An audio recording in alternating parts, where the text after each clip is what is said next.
Hello friends, मैं हूं गौरव और क्या आप भारत का विकास चाहते हो? ऑफ कोर्स हाँ। तो आई एम श्योर आपको ये बात तो बिल्कुल पता होगी कि बहुत जल्दी इंडिया ऑस्ट्रेलिया से वर्ल्ड्स बिगेस्ट स्टेडियम का खिताब छीनकर खुद हासिल करने वाला है। क्या नहीं पता? अब चलो ये तो पता होगा कि एशिया का सेकंड सबसे लार्जेस्ट एयरपोर्ट इंडिया में ही बनने वाला है। एंड डोंट टेल मी कि आपको ये भी नहीं पता कि इंडिया में किधर? अरे एयरपोर्ट तो छोड़ो, अब इंडिया में अंडर वाटर ट्रेन तक बनने वाला है। अच्छा चलो इमेजिन कीजिए, आप अपनी मम्मी पापा दादा दादी चाचा चाची की चिक चिक सुनते सुनते मंदिर के दर्शन करने फाइनली चले जाते हैं और वहीं पर आपको साक्षात श्री कृष्ण जी अपनी लीला लाइव रचाते हुए दिखते हैं। अब ऑनलाइन का जमाना है, भगवान को भी तो लाइव ही आना पड़ेगा। और यकीन नहीं होता है ना, लेकिन सबर करो क्योंकि भगवान नंदलाल के भोग का प्रसाद तो आपको आखिर में ही मिलेगा। वेल सच्चाई तो यह है फ्रेंड्स कि इंडिया आज इस रफ्तार से आगे बढ़ रहा है कि 8 घंटे का सफर आज 2 घंटे में तय किया जा सकता है और यहां सिर्फ 12 मिनट में आगे आने वाले इंडिया के सबसे बड़े बड़े प्रोजेक्ट्स का आपको मुफ्त में टूर मिलने वाला है। तो चलिए फटाफट, मुहूर्त का समय निकला जा रहा है, सब्सक्राइब का बटन और घंटा बजा के शुरू करते हैं आज की ये रंगीन दर्शन। In our today's video titled 5 top upcoming projects in India. Number 1, दुनिया का सबसे बड़ा क्रिकेट स्टेडियम। कश्मीर हो या कन्याकुमारी, हर जगह बल्लेबाजी का कीड़ा छाया हुआ है इंडिया में। इंडिया में जितना क्रिकेट का होड़ मचता है उतना शायद ही किसी और देश में मचता होगा। और इंडिया में जैसे आप जानते हो दुनिया के सबसे सर्वश्रेष्ठ क्रिकेटर्स की लाइन पे लाइन है और अब आगे तो और भी बड़ी लाइन लगने वाली है। तो फ्रेंड्स जरा सोचो क्या होगा जब दुनिया का सबसे बड़ा क्रिकेट स्टेडियम साक्षात इंडिया में ही जन्म ले ले तो। और सर देखिए इस स्टेडियम को कितना आलीशान लग रहा है। ये तो वही पुराना सरदार वल्लभ भाई पटेल स्टेडियम है, राइट? वेल फ्रेंड्स, माजरा ये है कि सरदार वल्लभ भाई पटेल स्टेडियम को तोड़कर ये नया स्टेडियम एक्चुअली में बनाया गया और अब अहमदाबाद का सरदार वल्लभ भाई पटेल स्टेडियम गुजरातीज ना दिल बहू करीब छे। ये स्टेडियम डिमोलिश होने से पहले 50,000 दर्शकों को बिठा पाता था, लेकिन अब सरदार वल्लभ भाई पटेल स्टेडियम का दोबारा से जन्म हुआ है और अब इसका नाम है दी मोंटेना स्टेडियम और ये पहले के मुकाबले अभी दुगने स्पेक्टेटर्स को एकदम आराम से जगह दे सकता है। इसका टोटल स्ट्रेंथ है 1,10,000 पीपल। इसके अलावा इस आलीशान से स्टेडियम में एक बड़ा सा 55 कमरे वाला क्लब हाउस है, एक ओलंपिक साइज स्विमिंग पूल है, 76 एयर कंडीशन कॉर्पोरेट बॉक्सेस है, जिम्नेशियम है, इंडो क्रिकेट प्रैक्टिसिंग पिचेस है एंड व्हाट नॉट। अब इतना सब एक साथ समेट के रखा है तो इस स्टेडियम आखिर कितना बड़ा होगा? वेल फ्रेंड्स, ये स्टेडियम पूरे के पूरे 64 एकड़ लैंड पे स्प्रेड आउट है और अगर आप यहाँ पर कभी जाने का प्लान बनाते हो तो टेंशन नॉट, आराम से अपनी गाड़ी या 2 व्हीलर लेकर जाना क्योंकि यहाँ पर अनलाइक मुंबई पार्किंग की कोई प्रॉब्लम नहीं है। इस स्टेडियम में कुल मिलाकर 3,000 गाड़ियां और 10,000 2 व्हीलर्स आराम से पार्क हो सकते हैं। और फ्रेंड्स बाय द वे ये बात मैं आपको बता दूं कि इसे रिकंस्ट्रक्ट होने के लिए पूरे 5 साल लगे हैं क्योंकि 2015 से लेकर 2020 फेब में जाके इसके कंस्ट्रक्शन कंप्लीट हुआ और ऐसा अनुमान लगाया जाता है कि इसे रिकंस्ट्रक्ट करने में पूरे 700 करोड़ रुपए खर्च हुए। And let me tell you another fascinating fact, मोंटेना स्टेडियम दुनिया का सबसे बड़ा क्रिकेट स्टेडियम तो है ही, पर साथ ही ये दुनिया का second largest all over sports stadium भी है।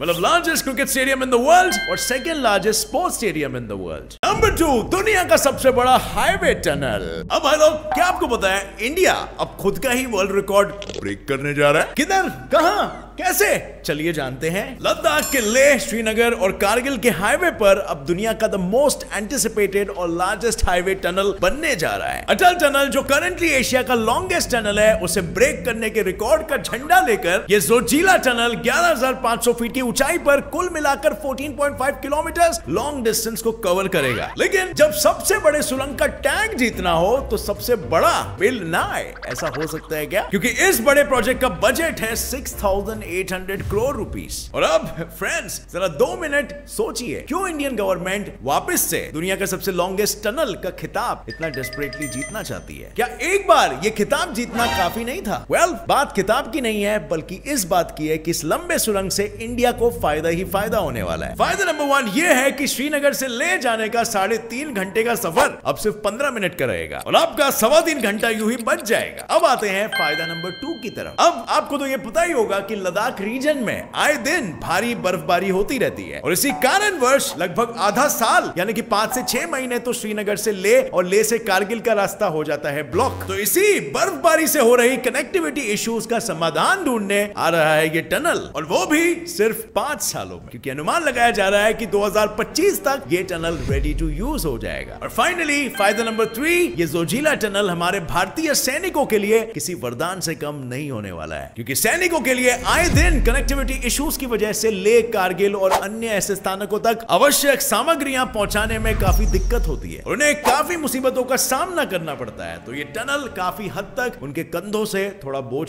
कम कर देगा। सो ऑनेस्टली अगर देखा जाए तो फायदे की लिस्ट भी इस टनल की तरह ही काफी लंबी है और इस टनल में आपको emergency ambulance, fire brigade, lightning, ventilation, traffic logging power, overheight vehicle detection, CCTV camera और रेडियो सिस्टम जैसे कई सारे सुख सुविधा 24/7 अवेलेबल होंगे। प्लस इस टनल के हर 125 मीटर के बाद इमरजेंसी टेलीफोन और हर 250 मीटर के बाद रोड क्रॉस करने की सुविधा भी दी जाएगी। तो और क्या चाहिए भाई, इतना आधुनिक टनल। Number 3, bullet train.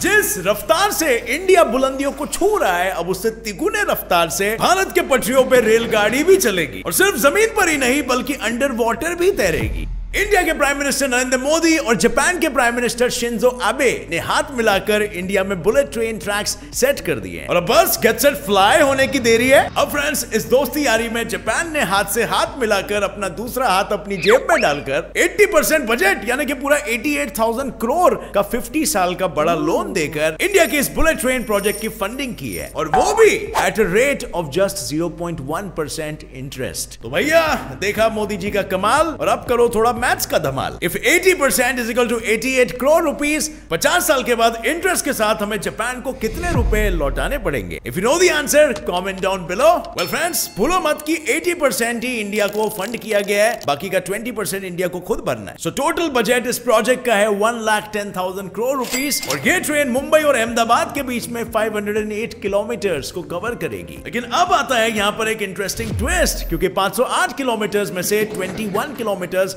जमीन के ऊपर नहीं बल्कि अंडर वाटर, पानी के नीचे ये ट्रेन सफर करेगी। जी हाँ फ्रेंड्स, ये इंडिया का पहला ऐसा बुलेट ट्रेन होगा जो अंडरग्राउंड समुद्री तट के नीचे से तैर कर जाएगी और वो 21 किलोमीटर्स बाय द वे हमारे लिए बहुत ही अच्छी बात है, थाने और वसई क्रीक के बीच तैरेगी।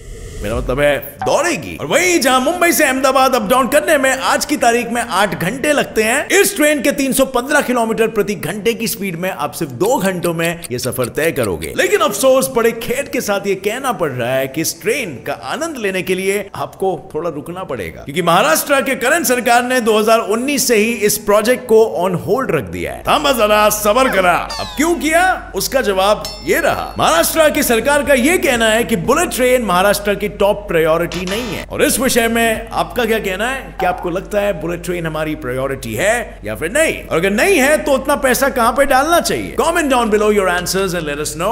नंबर 4, एशिया का सेकंड लार्जेस्ट एयरपोर्ट। भारत का सबसे बड़ा एयरपोर्ट और एशिया का second largest airport Uttar Pradesh के गौतम बुद्ध जिले के जेवर में बनाया जा रहा है, जो ग्रेटर नोएडा से बस 56 किलोमीटर की दूरी पर स्थित है। But friends, did you know ये एयरपोर्ट बनाने का प्रपोजल 2001 में किया गया था और अब क्या चल रहा है 2020। तो इतने सालों में आखिर हुआ तो हुआ क्या और किया तो किया क्या? पूछता है भारत, नहीं पूछता है क्या? वेल फ्रेंड्स, इसमें हाथ जाता है ऑपोजिशन का, जिन्होंने बैठे बैठे इस मोस्ट एंटिसिपेटेड प्रोजेक्ट को डिले किया। अब हुआ यूं कि ये एयरपोर्ट इंदिरा गांधी एयरपोर्ट के 72 किलोमीटर के रेडियस के अंदर आता था और इसी विषय पर ऑपोजिशंस ने जमकर हल्ला बोल किया, ये कह के कि ट्रैफिक को इंपैक्ट करेगा, रेवेन्यू जनरेशन को इंपैक्ट करेगा वगैरह वगैरह। पर 2004 में बीजेपी के पावर में आते ये प्रोजेक्ट अपने प्रपोजल का बेबी स्टेप्स ले लेकर आगे बढ़ने लगा और तब जाके बात पहुंची बड़े बड़े मिनिस्ट्रीज तक, union ministry of defence mod और मिनिस्ट्री ऑफ सिविल एविएशन की हाँ मिलते ही इस एयरपोर्ट की कंस्ट्रक्शन को अब जोरों से वापस से शुरू कर दिया गया है और बस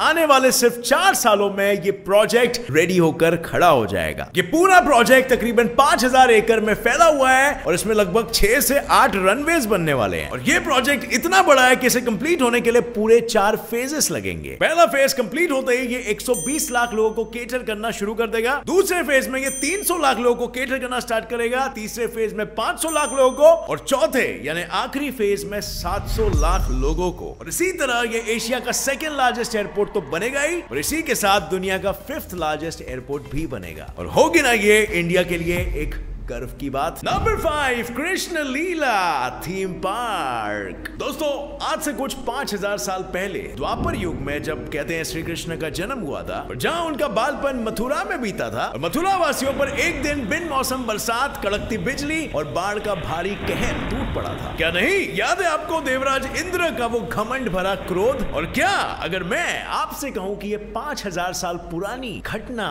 को आप अनुभव कर सको, वो भी इंडिया में, तो क्या आप पहली फुर्सत में मैंगलोर भागेंगे? क्योंकि इंडिया में दुनिया का पहला ऐसा यूनिक रिलीजियस टूरिज्म डेस्टिनेशन बना है जो दिखता है मंदिर टाइप का, लेकिन है एक थीम पार्क टाइप का। चलिए अपने दोनों हाथ जोड़कर इसका स्वागत करते हैं कृष्ण लीला थीम पार्क का। ये थीम पार्क 28 करोड़ की जमीन पर बेंगलुरु के कनकपुरा रोड पे वैकुंठ हिल्स की ऊंची चोटी में बसा हुआ है, जिसका कंस्ट्रक्शन बहुत ही जोरों शोरों से चालू है। इनफैक्ट ये तो यूनिवर्सल स्टूडियोज और डिज्नी वर्ल्ड के क्वालिटी को भी बराबरी की टक्कर देने आ रहा है। इस थीम पार्क के केवल डिजाइन पर ही 4 से 5 करोड़ रुपए लगे हैं अलग से, और आप इमेजिन कर सकते हो इस प्रोजेक्ट का रियल बजट आखिर कितना होगा। अगर आपका अंदाजा था कहीं 700 करोड़ के around, then you are correct, because that's the figure. और इस बड़े से प्रोजेक्ट की तहे दिल से फंडिंग बेंगलुरु के इस्कॉन डिवोटीज ने मिलकर दी है, और यहां आपको वो सारे भगवान श्री कृष्ण की रास लीलाएं, भगवान राम की रामायण और पांडवों और कौरवों की महाभारत जैसी एपिक कथाएं साक्षात अनुभव करने मिलेगी। पर क्या आपको पता है इस थीम पार्क का मेन मकसद क्या है? चप्पे चप्पे पे हर बच्चा मैं तो सुपरमैन स्पाइडरमैन का फैन, जो भी ले पंगा में बन जाओ बैटमैन के गुण गाते रहता है। तो बच्चे हमारे इंडियन कल्चर के वैदिक हीरोज के बारे में आखिर कैसे जान पाएंगे? और इसीलिए ट्रेडिशनल टेंपल्स और मॉडर्न आर्किटेक्चर का फ्यूजन लेकर इंडिया की नई पीढ़ी को सांस्कृतिक मूल्यों का महत्व इस स्टाइल में सिखाने बनाया जा रहा है ये theme park. So friends, India में एक के बाद एक कितने सारे टॉप अपकमिंग प्रोजेक्ट्स आ रहे हैं, जहां ऑलमोस्ट हर दूसरे प्रोजेक्ट में इंडिया कोई वर्ल्ड रिकॉर्ड तोड़ रहा है। अगर ये आपके लिए एक भारतीय होते हुए गर्व की बात नहीं है, तो मैं नहीं जानता और गर्व की बात आपके लिए क्या हो सकती है। पर एनीवे, अगर ये सारे प्रोजेक्ट्स का आपको बेसब्री से इंतजार है, तो ठोकिए एक लाइक और ये वीडियो अपने सभी फ्रेंड्स के साथ बिल्कुल शेयर करना, ताकि हम सब हमारी गवर्नमेंट को और हमारे देश की तरक्की को आगे सपोर्ट करते रहे। अगर आप नए हो इस चैनल पर, तो अभी सब्सक्राइब बटन दबा दो और hit the bell notification on always option को सिलेक्ट करके, ताकि आप आगे आने वाली हमारी कोई भी वीडियो की अपडेट को मिस ना कर सके। As always friends, get set fly का मंत्र, stay curious, keep learning and keep growing. जय हिंद।